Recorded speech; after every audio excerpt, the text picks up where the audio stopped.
हमने पिछले पार्ट में देखा था कि वो दोनों ही गुसियों के घर आए थे और लियांग उनको अपने शादी पर इनवाइट करता है। गुसियों की मदर तो अपने सारे इन्वेस्टमेंट के बारे में बात करने लगती है। गुसिया कहती है मैं तुम्हारी कोई टूल नहीं हूँ। तो स्टेप मदर कहती है हमने तुम्हें फला इतना पैसा खर्च किया तुम्हारे ऊपर। गुसिया कहती है तुम लोग ये सब डिजर्व नहीं करते। तो स्टेप मदर उस पर गुस्सा करके मरने वाली थी। लियांग उन पर गुस्सा करता है तो फादर स्टेप मदर को ऊपर वाले कमरे में ले जाते हैं। उनसे माफ़ी मांगने लगती है गुसियो लियांग से ये सब के लिए माफ़ी मांगती है। वो पूछता है तुम क्यों कंपनी में कोऑपरेशन नहीं करवाना चाहती। तो वो कहते हैं मैं नहीं चाहती कि तुम इस सब ट्रबल में फंसो। लियांग उसे क्लोज करके कहता है तुमने इन सालों में बहुत कुछ इस फैमिली में झेला है। मैं तुम्हारी हेल्प करूँगा और बहुत ज़्यादा प्यार दिखाने लगता है। तो गुसी उसे इग्नोर कर देती है और कहती है मैं अपने सारे सर्टिफिकेट को लेके आती हूँ फिर घर चलेंगे। और जाते हुए लियांग के बारे में ही सोच के ब्लश कर रही थी तभी अपने पेरेंट्स की बातें सुनती है कि वो उनकी बायोलॉजिकल बेटी नहीं है, साओचन है। गुसी तो शौक हो जाती है। डैड गुसी की साइड ले रहे थे क्योंकि अब उन्हें इस शादी की वजह से प्रॉफिट होने वाला था ना। इसने मदर कहती है साओचन हमारा रियल बायोलॉजिकल सन है जो मैंने तुम्हारी वजह से अपने ब्रदर को दे दिया। और गुसियों की मदर की तस्वीर को तोड़ने जा रही थी। बहुत ही ज़्यादा उन पर गुस्सा करते हुए और चिल्लाते हुए। गुसियों उससे पहले ही वो फ़ोटो ले लेती है और फादर से पूछती है कि क्या ये सब सच है। तो मदर कहती है कि तुम्हारी मदर शादी से पहले ही प्रेग्नेंट थी और दोनों को ही कर्ज देने लगती है और बुरा भला बोलने लगती है। गुसियो कहती है मदर के बारे में कुछ भी गलत मत बोलना नहीं तो ये ज़बान में खींच लूँगी। तभी ऊपर लियांग आके कहता है तुम लोग मेरी वाइफ को बुली कर रहे हो, क्या मरना चाहते हो। और गुसियो से यहाँ से चलने के लिए कहता है और फादर से कहता है अगर फिर से ये सब हुआ तो मैं तुम्हारी गो फैमिली और वो तुम्हारा बेटा साओचन के साथ सारी फैमिली को बर्बाद कर दूंगा। गुसियो कहती है मुझे इनसे कुछ पूछना है और अपने बायोलॉजिकल फादर के बारे में पूछती है। तो वो बताते हैं कि तुम्हारे ग्रैंडफादर ने मुझे अडॉप्ट किया था। मैं नहीं जानता कि तुम्हारी मॉम उससे पहले किससे प्यार करती थी। गुसियो कहती है मैं खुद ही पता कर लूँगी और चली जाती है। इस टाइम मदर कहती है तुम तो बहुत ज़्यादा अच्छे हो झूठ बोलने में। तो फादर उसे खींच के तमाचा मारते हैं और उसका गला पकड़ के कहते हैं किसी को इस बारे में बताना भी मत, मुझे ट्रबल में नहीं पड़ना।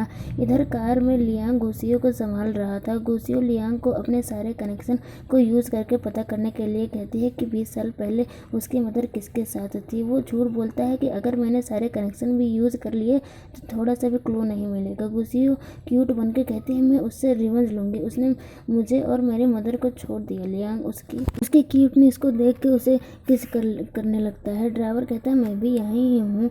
तो गुसियो उसे दूर करती है। वो कहता है मैं तो और किस करना चाहता हूँ और उसके हाथ पर किस करके कहता है मैं तुम्हारे साथ एक चीज़ हमेशा करना चाहता हूँ। गुसियो कहती है क्या तुम हमेशा रोमांस करना बंद करो, हम अभी भी कार ही में ही हैं। लियांग सोचता है इसने कुछ गलत ही समझ लिया और उसे टीज करने लगता है और किस करने लगता है और कपड़े उसके खोलने लगता है और उससे 2 क्वेश्चन पूछता है क्या तुम्हें लास्ट नाइट कैसा लगा था। तो वो साय होने लगती है और उसका मुंह बंद कर देती है। वो कहता है और क्या तुम्हें वैसी नाइट आज भी चाहिए और जोरों से हंसने लगता है और उसकी बम पर मार के कहता है कि तुम इस समय कितने ज़्यादा क्यूट लग रही है और उसे बता ही देता है कि मैं तो तुम्हें शादी का ड्रेस ट्राई करने के लिए पूछ रहा था। वो कहती है अगर ऐसा फिर से किया तो मैं कार से ही कूद जाऊंगी। तो वो कहता है ठीक है मैं ऐसा नहीं करूँगा। जब वो गुसियो शॉप पर एक वेडिंग ड्रेस ट्राई करती है वो अभी भी सोच में थे कि लियांग इतना कुछ क्यों कर रहा है उसके लिए। लियांग उसे देख के कहता है बड़ी स्टैनिंग लग रही है और उसे फिर से टीज करने लगता है। तो वो चिल्लाने लगती है। उस शॉप की गर्ल पूछती है तो क्या आपको मैम ये ड्रेस बाय करना है। लियांग कहता है तो ये तो मेरी लेडी ही बताएगी। गुसियो कहती है मुझे अच्छा नहीं लगा और सोचती है इस मैरिज में लव नहीं, ये तो एक कॉपरेशन मैरिज है। लियांग उसे देख के सोचता है ये क्या सोच रही है। फिर दोनों जाने लगते हैं। गुसियो ने तो उस वेडिंग ड्रेस को ही सेल कर दिया था। लियांग उससे गुस्सा हो जाता है। तो गुसियो कहते हैं हम इससे शादी का सामान खरीद लेंगे और ब्राइड मेड के लिए अपने फ्रेंड फे को बुलाने के लिए सोच रही थी। लियांग तो उससे पकड़ के किस कर लेता है और फिर रात में ये दोनों रोमांस कर रहे थे। गुसियो उसे इसमें और ज़्यादा इम्प्रूव करने के लिए कहती है। वो कहता है हम प्रैक्टिस करेंगे तो और परफेक्ट होता जाएगा और शुरू हो जाता है। गुसियो सोचती है मैं जानती हूँ कि ये लव नहीं है, पर फिर भी मैं अपने आप को कदम पीछे लेने से नहीं रोक पा रही हूँ। सुबह गुसियो को वर्क के लिए लेट हो गया था। गुसियो तो वो लियांग को डॉग बोल रही थी क्योंकि उसने बहुत ज़्यादा उसे लव बाइट दिए थे। लियांग उसे आके बताता है कि मैंने ब्रेकफास्ट रेडी कर दिया है जो उसने खुद ही बनाया है। गुसियो कहती है ये तो पूरा हाउस हस्बैंड बन गया है और उसे किस करके शावर लेने के लिए चला जाता है। गुसियो तो हैप्पी हो जाती है। तभी डोर पर नॉक होता है। वहाँ पर लियांग की मॉम क्वीन आई थी। गुसियो तो उनके साथ अच्छा व्यवहार कर रही थी, लेकिन वो तो उसे सेमलेस बोल रही थी कि तुम अमीर लोगों को पैसों के लिए फंसाती हो। गुसियो तो उन्हें अपनी रिंग दिखा देती है। मैनक्वीन तो शौक हो जाती है। तभी शावर लेकर लियांग निकलता है और मदर को इग्नोर करके डायरेक्ट गुसियो के क्लोज आके उससे पूछता है क्या तुमने खाना खाया, मैं ड्राइवर को बुला के तुम्हें कंपनी छुड़वा दूंगा।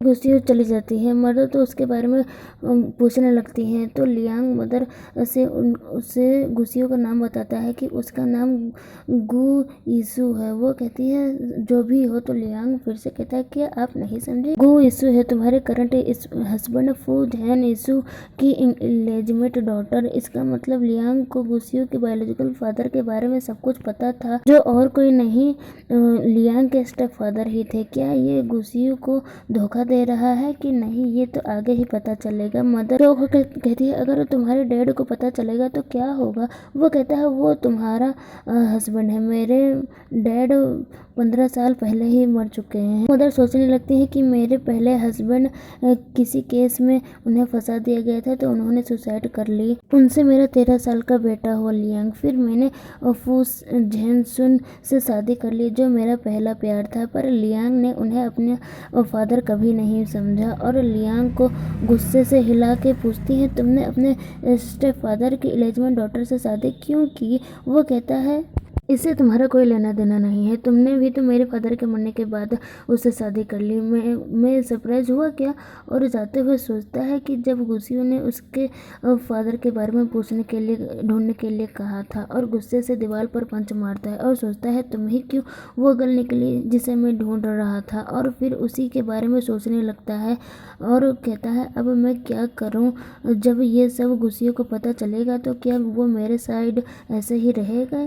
स्टेप मदर बाहर आके झेनसुन को बताने के बारे में सोच रही थी, लेकिन फिर सोचती है कि रहने दो, इन्हें कुछ नहीं पता चले ज़्यादा ही अच्छा है, जैसे चल रहा है वैसे चलने दो। और गुसियो को होटल में बुलाती हैं और उससे माफ़ी मांगती हैं और पूछती हैं तुम ये शादी नहीं चाहती ना, इसीलिए तुमने शादी की रिंग नहीं पहनी है। गुसियो सोचती है उसे भला कौन ही पहने इतनी ज़्यादा एक्सपेंसिव डायमंड रिंग। मदर उसके बाद 100 मिलियन की बात छेड़ देते हैं। लियांग की मदर सोचती है कि ये बिल्कुल अपनी मदर की तरह है और उसे ये कहती भी है। तो वो कहती है आप मेरे मदर को कैसे जानती हो। तो वो कहती है बी सिटी की फेमस। ये पार्ट यहीं पे एंड होता है। अगर आपको इसके अगले का पार्ट चाहिए तो कमेंट में ज़रूर बताइएगा। और हाँ, मेरे चैनल को लाइक, सब्सक्राइब एंड कमेंट करना मत भूलिएगा। Bye bye.